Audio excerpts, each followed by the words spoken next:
mau sharing tentang buku judulnya Toxic Relationship, karya dari Diana Mayrita. Jadi buku ini tentang bagaimana sindrom gadis baik menjebakmu dalam hubungan yang tidak baik. Oke, aku mau sharing sedikit, tapi menurutku it's really important to us to know about especially violence in dating, kayak gitu. Jadi kekerasan di dalam hubungan. Jadi mungkin kalau misalnya kita tuh pernah bilang ya ke teman kita kayak, udah kamu putus aja dari dia soalnya kayak hubungan kalian gak sehat gitu. Tapi ternyata it's really hard to her to go from that relationship gitu. Jadi itu apa sih yang mempengaruhi gitu ya? Kenapa kayaknya ini udah jelas banget nih ada kekerasan dalam pacaran, tapi kenapa ya dia tuh sulit untuk lepas dari situ gitu. Jadi sebelumnya kita mau bahas dulu nih tentang kekerasan apa sih yang ada di dalam pacaran itu. Jadi kita harus kenali dulu. Oke. Jadi dalam buku ini menceritakan ada 4 jenis kekerasan di dalam pacaran. Yang pertama itu adalah kekerasan verbal atau verbal abuse gitu. Jadi ini unik sekali karena dia tidak meninggalkan bekas pada tubuhmu ya, tapi sebenarnya kata-kata yang kasar, kata-kata yang merendahkan, bahkan kata-kata yang membuat setelah dia melampiaskan kata-kata yang tidak baik itu membuatmu merasa harga dirimu menjadi turun, membuatmu merasa tidak berarti, membuatmu need time to make your mind and your heart to move on from that word kayak gitu. Jadi kekerasan verbal ini memang bisa membuat mental menjadi breakdown ya. Itu bisa bentuk makian, hinaan, ancaman atau bullying. Pokoknya semua ucapan yang membuat mental kamu jadi breakdown. Dan efeknya ini gak hanya merusak rasa percaya dirimu, tapi juga bisa menimbulkan gangguan psikologi sampai kecemasan atau ngerasa sampai kata-kata itu benar-benar menghantuimu karena itu sama seperti trauma gitu ya. Yang kedua adalah kekerasan seksual atau sexual abuse gitu. Ini mungkin kayak kita mikir kalau ada orang yang sampai terlibat dalam hubungan seksual atau mungkin pelecehan seksual dalam pacaran, mungkin kita bilang paling mau sama mau gitu ya. Padahal sebenarnya not at all gitu. Artinya bahkan ketika kita tutup telinga, bahkan ketika kita kayak nggak mau dengar atau mungkin kita mau jauhin perempuan itu malah membuat dia semakin sulit lagi untuk keluar dari hubungan itu karena kayak gak ada yang terima dia gitu, gak ada teman yang welcome ke dia gitu. Jadi kekerasan dalam pacaran itu tidak selamanya dalam bentuk pemerkosaan gitu, tapi bentuk pelecehan atau ketika pacarmu memegang bagian tubuhmu but there is no consent gitu, tanpa izinmu, itu sebenarnya sudah suatu bentuk pelecehan gitu. Atau mungkin kalau sekarang tuh suka kayak kirimin foto atau part yang aneh-aneh gitu, atau dengan ancaman dia akan sebarin foto kamu atau video kamu yang dalam tanda petik like, atau yang kalau disebarin akan membuat mental kamu breakdown karena itu bukan foto yang baik gitu ya. Nah itu sebenarnya udah termasuk kekerasan seksual kayak gitu. Nah, kemudian yang ketiga itu adalah kekerasan fisik, physical abuse. Kalau ini udah jelas ya gitu, seperti memukul, merendam, atau baik itu menggunakan benda atau tidak, dan biasanya itu meninggalkan jejak kayak gitu. Itu adalah bentuk kekerasan fisik gitu. Dan yang terakhir adalah yang keempat adalah kekerasan ekonomi. Kalau untuk kekerasan ekonomi aku juga sedikit bingung sih kayak gitu, karena kalau misalnya di dalam buku ini, kalau aku tidak salah mengartikan, itu kayak pasangan yang punya power and control, yang lebih dominan itu dia tuh mensuplai uang untuk pacarnya atau mungkin keluarga dari pacarnya, dan itu seperti membuat pasangannya tuh jadi sangat tergantung sekali kepada dia dan tidak berdaya kalau terlepas dari pacarnya gitu. Jadi itu bentuk kekerasan ekonomi. Tapi ini agak beda sih dengan aku cari-cari di internet definisi kekerasan ekonomi dalam suatu hubungan ya, yang itu biasanya dalam rumah tangga sih ya paling banyak ya. Jadi kalau yang aku baca di internet tuh kekerasan ekonomi tuh dimana pasangan itu memanipulasi dia supaya bisa menyabotase hartanya atau uangnya gitu. Itu bentuk kekerasan ekonomi. Jadi ya whatever lah mau definisi dari yang manapun itu, baik dia yang memberikan uang untuk membuat pasangannya tergantung terus sama dia, atau dalam bentuk dia memanipulasi pacarnya untuk menyabotase harta ataupun uang miliknya, ya apapun itu bentuk bentuk manipulatif lah kayak gitu. Nah jadi kata kunci dari kekerasan ini ya dalam hubungannya itu adalah power and control. Jadi biasanya melakukan kekerasan itu adalah mereka yang posisinya lebih power, lebih berkuasa, lebih mempengaruhi, dan dia punya kontrol untuk mempengaruhi. Jadi like ketika dia itu bicara, dia bisa untuk memaki atau melecehkan kata-katanya, atau mungkin dalam bentuk kekerasan fisik, atau mungkin dalam bentuk dia memanipulasi secara ekonomi, atau mungkin kekerasan seksual, whatever gitu. Tapi kata kuncinya itu adalah dia punya power and control, dan orang-orang yang mudah dikontrol itu pada umumnya ya, kalau kita bicara tentang nice girl ya, perempuan itu adalah perempuan dengan nice girl syndrome gitu ya. Jadi kayak aku juga baru dengar sih ternyata ada istilah nice girl syndrome. Jadi tuh kayak kenapa ya kok bisa ada perempuan yang baik-baik bisa terjebak di dalamnya kayak gitu. Nih jadi kita mau bahas dulu. Tadi kan udah nih jenis-jenis kekerasannya. Sekarang kita mau bahas dulu tentang nice girl syndrome gitu. Teman-teman pernah nggak sih ngerasa ada suatu budaya atau mungkin sesuatu yang ditanamkan dari kecil gitu ya, bahwa gadis yang baik itu adalah gadis yang penurut gitu, kayak apapun itu yes, apapun itu oke, apapun itu ya aku lakukan gitu. Jadi memberi kesan bahwa gadis yang baik adalah gadis yang penurut ya, dan ternyata itu tertanam sampai besar, dan like dia akan merasa bahwa oh ya aku tuh adalah gadis yang baik ketika aku menuruti, tetapi not wise kayak gitu, tapi nggak bijak, sehingga itu yang membuat dia jadinya terjebak dan bahkan sulit untuk keluar dari dalamnya. Nah biasanya nice girl itu adalah orang-orang yang sulit banget untuk bilang tidak. Terus dia terlalu khawatir dengan apa yang dipikirkan orang, dia takut orang lain marah padanya, dan menjadi sesuatu yang sangat penting ketika orang lain menyukainya. Atau dia terlalu banyak minta maaf walaupun sebenarnya ya dia nggak melakukan kesalahan yang serius kayak gitu.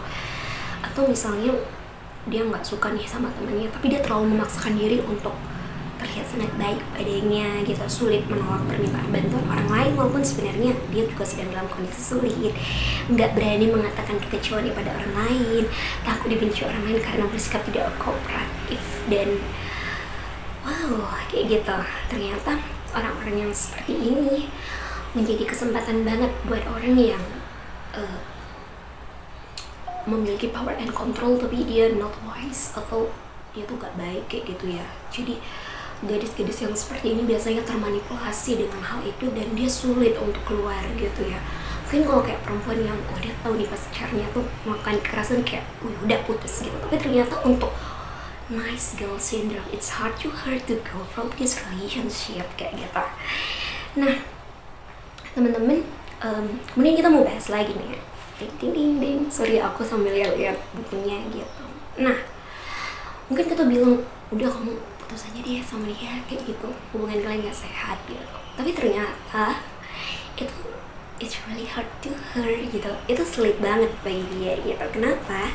Karena dibalik kekerasan itu ada pola gitu ya. Jadi kita bisa melihat si manipulator itu ya, si pasangan yang manipulator itu karena dia punya pola. Jadi biasanya tuh kalau sudah ada suatu tension, ada suatu tegangan dalam pacaran, misalnya ada suatu konflik, ya nggak harus konflik juga sih ya, kalau manipulator itu nggak harus konflik ya gitu kalau menurut aku gitu.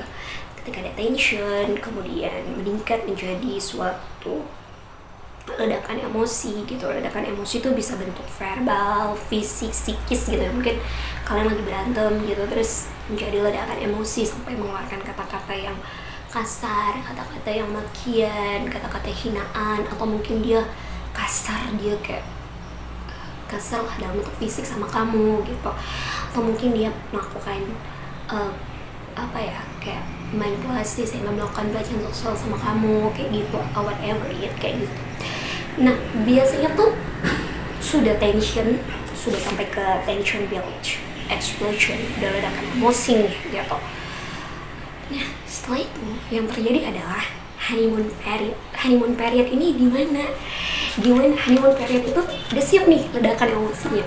Setelah itu si pacarnya tuh malah minta maaf, mengaku salah, yang membuat pada akhirnya si kawan ini jadi kayak, oh ternyata dia nggak sengaja, oh ternyata dia tidak bisa mengontrol dirinya gitu. Kemudian mereka sayang-sayangan baik lagi atau give something to her atau to him kayak gitu.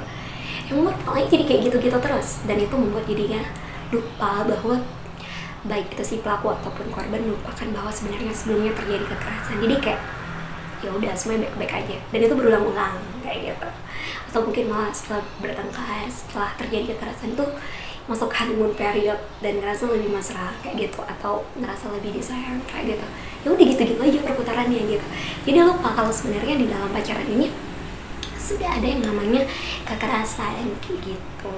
Nah, apalagi nih ya untuk perempuan yang dia itu ternyata, oh iya, jadi sebenarnya cara kita untuk membangun relasi saat ini termasuk dalam suatu hubungan itu juga dipengaruhi dari bagaimana pola kita diasuh pada waktu kecil ya gitu. Jadi kayak kalau misalnya pada waktu kecil kita sangat dependen sekali dengan orang-orang yang kita rasa dia sayang sama kita sehingga takut mengalami perpisahan, atau sangat terikat atau sangat melekat gitu, itu kayak benar-benar mempengaruhi juga sih gaya kita dalam berpacaran kayak gitu.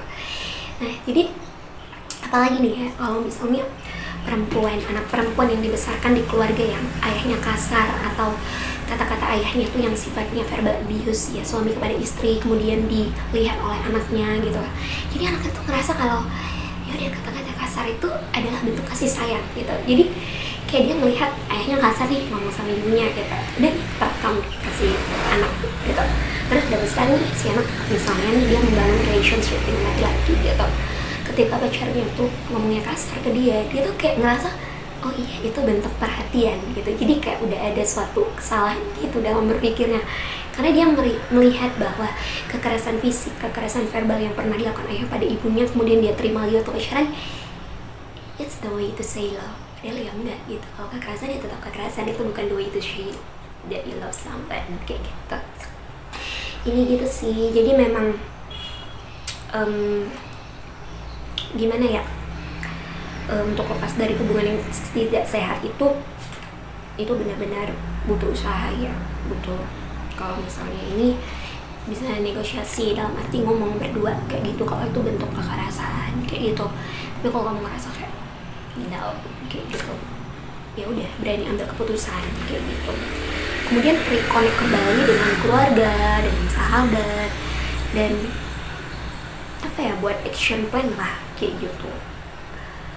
Jangan kayak udah nih putus terus kayak menyesali keputusan yang telah diambil karena asumsi yang banyak, terus balik lagi ya udah terulang-ulang lagi gitu. Jadi yang paling penting itu adalah self love, mencintai diri sendiri. Jadi kayak penghargaan diri itu bukan ditentukan dari kata-kata pasanganmu atau apa kata orang-orang, tapi value-nya tuh ya dari diri kamu sendiri gitu. Kamu sendiri yang melihat bahwa dirimu tuh berharga. Jadi harus membentuk self talk positif, kayak you say to yourself that you are precious, you are beautiful. Dan itu bukan sesuatu yang you feel like that when people say like that, no, tapi you say self talk positive to yourself and you believe in your word, positive word gitu. Dan putuskanlah tali yang menggantungmu gitu ya. Mungkin kalau kalian mau baca yang lebih lengkapnya dan lebih teraturnya, baca aja langsung ya di buku ini, Toxic Relationship ya. Oh ya, ada satu lagi sih hal yang unik di sini, yaitu ambivalensi, dimana kita itu cinta sama pasangan kita tapi dalam satu waktu kita juga benci gitu ya. Mungkin karena kekerasan yang terjadi atau karena apapun itu yang membuat kayak benci dan cinta bersamaan. Tapi sebenarnya teman-teman itu juga ada akarnya loh gitu, dan akarnya itu ya dari gaya kelekatan yang terbangun dari masa kecil serta pola asuh dalam keluarga. Jadi kayak pola asuh gimana orang tua merespon pada anak atau berinteraksi pada anak. Contoh misalnya orang tuanya ngelarang anaknya untuk merokok tapi orang tuanya merokok, atau your parents say good things but they don't do that kayak gitu. ya nilai-nilai yang keliru kayak gitu. Jadi